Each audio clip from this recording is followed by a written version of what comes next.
बिस्मिल्लाहिर्रहमानिर्रहीम, अस्सलाम वालेकुम। मैं हूं आपका मेज़बान आकिल हुसैन। नाज़रीन, आज पाकिस्तान तहरीक इंसाफ के चेयरमैन इमरान खान को मज़ीद 2 केसेस में गिरफ्तार करने के बाकायदा अहकामात आज ही जारी हो चुके हैं, जबकि मोनिस सिलाही को आज इश्तिहारी करार दिया गया है।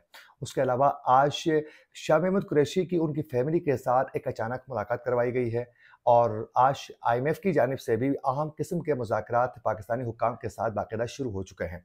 इसकी भी तफ़सीलात आप तक पहुँचाएँगे और उसके अलावा मुस्लिम लीग नून की जानिब से आज एक बहुत बड़ा फैसला किया जा चुका है कि बुशरा बीबी के जो दामाद थे, जो मुस्लिम लीग नून के टिकट से पहले इलेक्शन लड़ चुके थे, उसकी जगह आज फारूक मनाइका को टिकट देने का ये फैसला क्यों किया गया है और जज बशीर क्या फुर्तियाँ दिखा रहा है।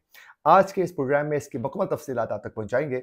अगर आप लोगों ने अभी तक हमारे चैनल को सब्सक्राइब नहीं किया है, तो हमारे चैनल को ज़रूर सब्सक्राइब करें और बेल आइकन क्लिक करना ना भूलिए, ताकि इस तरह की अपडेट्स जो हम आप तक पहुँचाना चाहते हैं, वो बर वक्त आप तक पहुँच सकें।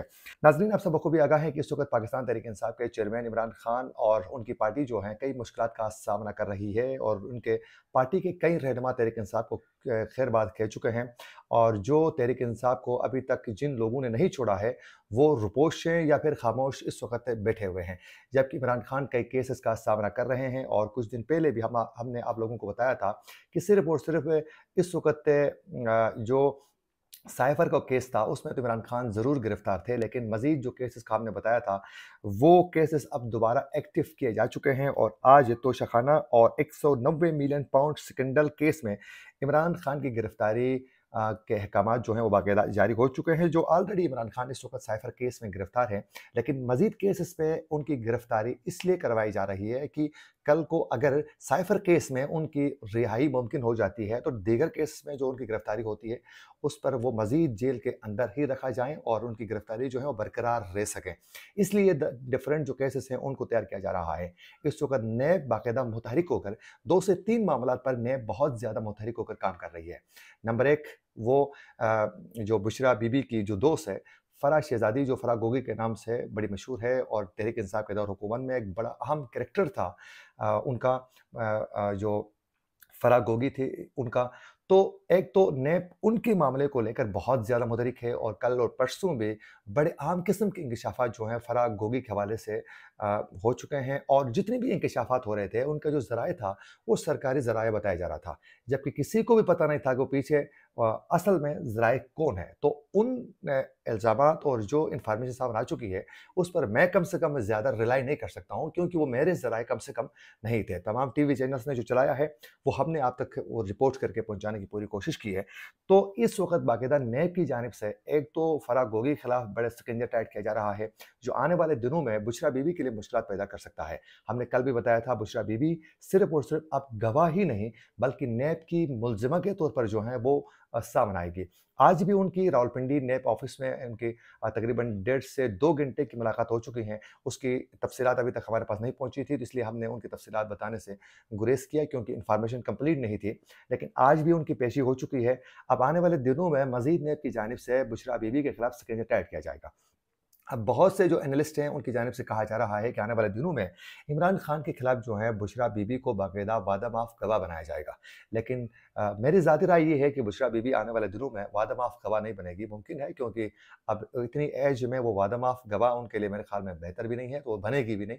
लेकिन अलबत्ता उनके खिलाफ भी शिकंजे जो हैं वो सख्त से सख्त तरीके से टाइट किया जाएगा, क्योंकि फ़राह गोगी से जो चीज़ें सामने आ चुकी है, जिसमें एक जो एक मशहूर भी नहीं है, एक पहली बार मैंने तो सुना था उस मुल्क का नाम जिसका पासपोर्ट उनके पास मौजूद था।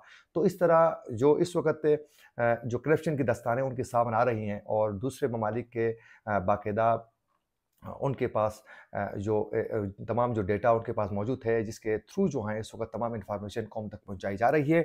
तो आने वाले दिनों में बुशरा बीबी के लिए भी मज़ीद मुश्किलात पैदा हो सकती हैं। तो आज एक बार फिर इमरान खान के ऊपर मज़ीद मुश्किलात पैदा करने के लिए एहतसाब ब्यूरो यानी नैब की जानिब से अपनी जो फुर्तियाँ हैं, नैब इस वक़्त दिखा रहा है और नैब की फुर्तियों की वजह से ही आज बाकायदा वो अदालत में पेश हुए। कौमी एहतसाब ब्यूरो यानी नैब की जानिब से आज एहतसाब अदालत में वो पेश हो चुके थे और ये कहा गया कि चेयरमैन पीटीआई की वारंट गिरफ्तारी की तकमील के लिए दरख्वास्त उन्होंने आज दायर की थी नैब की जानिब से। नैब बहुत ज़्यादा मुतहरिक है, मैंने पहले भी बताया।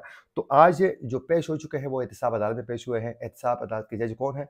ये जज हैं जी मोहम्मद बशीर ने आज इमरान खान की बाकायदा वारंट गिरफ्तारी जारी करते हुए अडयाला जेल में जो जेल हुक्काम है उनको वारंट की तकमील के लिए कानून के मुताबिक इकदाम करने का हुक्म बाकायदा वो दे चुके हैं। आप सब खूबी आगाह है, मैंने पहले ही बताया कि ऑलरेडी इस वक्त साइफर केस में इमरान खान अडयाला जेल में मौजूद हैं। पहले वो अटक जेल में थे जहाँ सिक्योरिटी खदशात की वजह से उन्हें अडयाला जेल मुंतकिल किया जा चुका है, जहाँ वो शाह महमूद कुरैशी के साथ साइफर केस की सज़ा भुगत रहे हैं और 14 नवंबर तक जो है समाअत गई है और 14 नवंबर को समाअत होने वाली है साइफर केस में। और फर्द जुर्म भी बाकायदा उनके ऊपर आयद हो चुका है। उस हवाले से तहरीक इंसाफ की दरख्वास्त सुप्रीम कोर्ट में भी पहुंची हुई है। अब देखना ये है कि सुप्रीम कोर्ट में चीफ जस्टिस काजी फाइज ईसा उस हवाले से क्या वो बताते हैं, क्या अहकाम जारी कर लेते हैं। लेकिन ये जो जज मोहम्मद बशीर के हवाले से मैं कुछ आप लोगों को बताना चाहूँगा कि ये वही जज मोहम्मद बशीर साहब हैं जो इमरान खान के दौर हुकूमत में नवाज शरीफ का अदालत में पेश न होने की वजह से उनको इश्तिहारी करार देते हुए उनकी तमाम जायदाद को ज़ब्त करने का अहकाम भी जज मोहम्मद बशीर ने ही दिए थे। और उस वक़्त नवाज शरीफ की 650 से ज़ायद जो ज़रई अराज़ी थी उसको बाकायदा ज़ब्त किया जा चुका था। उनकी दीगर प्रॉपर्टी में जिसकी उनकी लग्जरी गाड़ियाँ ज़ब्त की गई थी और दीगर जो चीज़ें थी वो ज़ब्त करके उनके घर को बाकायदा ये अहकामात जज मोहम्मद बशीर की जानिब से ही ये अहकामात दिए जा चुके थे। और अ, 1 हफ़्ता पहले ही यही जज मोहम्मद बशीर ने नवाज शरीफ के तमाम ज़ब्त शुदा जो जायदाद थी उसको दोबारा वापस करने यानी उनको हवाला करने के हवाले से अहकामात भी यही जज मोहम्मद बशीर ने ही अपना जो फैसला दिया हुआ था उसको उन्होंने रीडू कर चुके हैं और कहा कि वो जायदाद उनको वापस करें। यानी अब जो है नवाज शरीफ उस जायदाद को बेचे या अपने पास रखे, वो उसके मालिक हैं, वो उसकी मर्जी हो गई। तो आज एक बार फिर जज मोहम्मद बशीर ने आज उन्होंने इमरान खान की गिरफ्तारी के भी आज अहकाम जो है इन्हीं ने ही आज जारी वो कर चुके हैं। अच्छा, उसके अलावा आज मोनिस इलाही के लिए भी आज का दिन बड़ा सख्त था और आज तरक्याती कामों में किकबैक्स के इल्ज़ाम में मोनिस इलाही को बाकायदा इश्तिहारी करार दिया गया है। मोनिस इलाही पाकिस्तान में तो मौजूद नहीं है। वो पाकिस्तान में नहीं होने की वजह से नेब की जानिब से बाकायदा एक बार फिर ये बताया गया कि इनके खिलाफ ये अदालत में पेश भी नहीं हो रहे हैं, ताउन भी नहीं कर रहे हैं। ये भी नेब की जानिब से कहा गया, जिसके बाद जो है एहतसाब अदालत ने तरक्याती मंसूबों में अरबों रुपए की मुबैना किकबैक्स वसूली के मामले में मोनिस इलाही को आज इश्तिहारी करार दे दिया है। एहतसाब अदालत के जज नसीम अहमद विर्क ने आज बाकायदा ये लाहौर में समाअत हो चुकी है और नेब की दरख्वास्त पर ही ये समाअत हो चुकी है। नेब की जानिब से ये मौक़िफ़ इख्तियार किया गया है कि एक तो मोनिस इलाही पाकिस्तान में मौजूद नहीं है, वो पेश नहीं हो रहे हैं और उनकी गिरफ्तारी भी मुमकिन नहीं हो रही है और दूसरी जानिब वो तफ्तीश के लिए ज्वाइन भी नहीं कर रहे हैं, तो लिहाजा इनको इश्तिहारी करार दिया जाए। जिस पर अदालत ने उनको इश्तिहारी करार देते हुए उनकी जायदाद का रिकॉर्ड जो है वो तलब किया जा चुका है। तो आने वाले दिनों में उनकी जायदाद को भी बाकायदा ज़ब्त करने की कार्रवाई जो है उसका आगाज़ बाकायदा अदालती अहकामात के बाद जो हैं वो हो सकते हैं। तो ये उनके लिए भी अब जो है मज़ीद मुश्किलात में उनकी इज़ाफ़ा हो सकता है। और उसके अलावा आज अडयाला जेल में नाज़रीन अचानक शाह महमूद कुरैशी की एक मुलाकात करवाई गई उनकी फ़ैमिली के साथ और मुमकिन है काफ़ी दिनों से उनकी मुलाकात नहीं हुई थी, तो आज मुलाकात का डे था। उस मुलाकात के दौरान सिर्फ़ और सिर्फ़ शाह महमूद कुरैशी की फ़ैमिली ही नहीं बल्कि उनके वकला भी बाकायदा मौजूद थे और जेल हुक्काम का ये कहना था कि ये मुलाकात बाकायदा कॉन्फ्रेंस रूम में करवाई जा चुकी है और उसमें उनका कहना है कि वाइस चेयरमैन की अहलिया और बेटी इस मुलाकात में शामिल थे और उनके वकला के साथ और उन्होंने ये मुलाकात की है। और आप सब बखूबी आगाह है कि फ़र्द जुर्म इनके ऊपर भी ऑलरेडी साइफर केस में हो चुकी है और आयद करने के बाद इसको रखा गया है। तो अब आने वाले दिनों में शाह महमूद कुरैशी के लिए भी मज़ीद इनकी मुश्किलात में इज़ाफ़ा किया जाएगा, सिर्फ़ और सिर्फ़ इमरान खान के ऊपर ही नहीं। उसके अलावा नाज़रीन एक और खबर है उसके बाद आईएमएफ के हवाले से जो डेवलपमेंट सामने आई है और एक बड़ी खुशखबरी भी है, मैं भूल गया था पहले बताने, बड़ी खुशखबरी है वो भी आप लोगों को बताएँगे।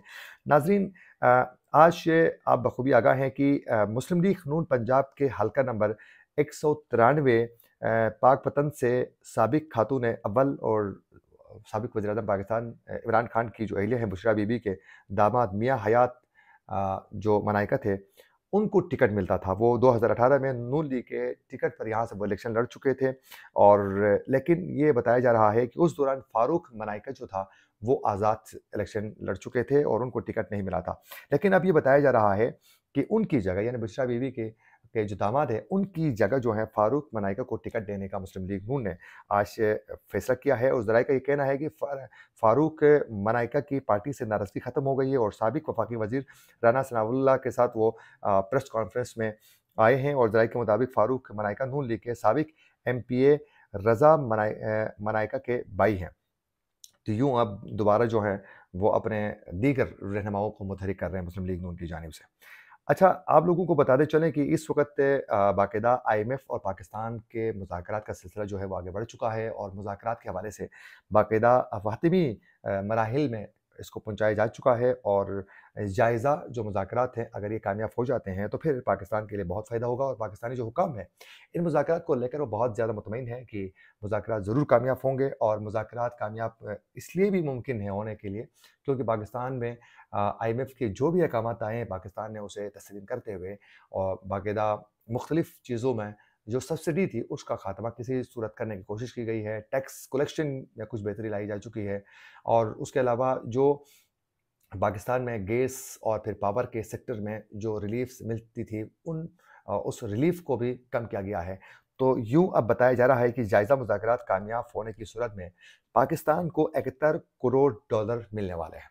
अब ये मिलने के बाद पाकिस्तानी हुकाम जो हैं, पाकिस्तान में जो गरीब लोग हैं, उनको किस तरह फैसिलिटेट करते हैं, ये आने वाले दिनों में ही पता चलेगा। ये थी वो तमाम डेवलपमेंट्स जिसकी तफ़सीलात आप तक पहुँचाना चाह रहे थे। इसी के साथ अपने मेज़बान आकिल हुसैन को दीजिए इजाज़त। अल्लाह निगहबान।